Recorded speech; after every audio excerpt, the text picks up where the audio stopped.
সংসারে অনেক সময় এরকম হয় যে আমরা খুব সমস্যায় থাকি, খুব বিপদের মধ্যে থাকি। আর সেই সমস্ত মানুষ যারা আমাদের কাছের মানুষ, আমাদের আপনজন, তারা আমাদের ত্যাগ করে চলে যান। আমরা এই সময় দুঃখ পাই, নিরাশ হয়ে পড়ি এবং একা একাই সেই সমস্যাকেও কাটিয়ে উঠি।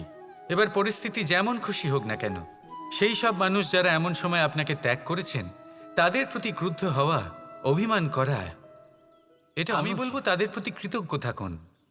আমি বলবো তাদের ধন্যবাদ জানান যে তারা এমন সময় আপনার সঙ্গ ত্যাগ করেছেন যখন আপনার তাদের সব থেকে বেশি প্রয়োজন ছিল।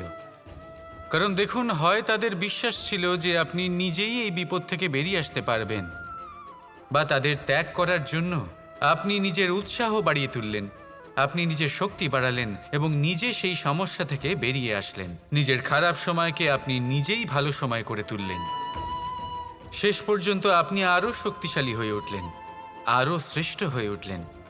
আর এটাই তো আপনার বিজয়, যার কারণ হলো তাদের আপনাকে ত্যাগ করা।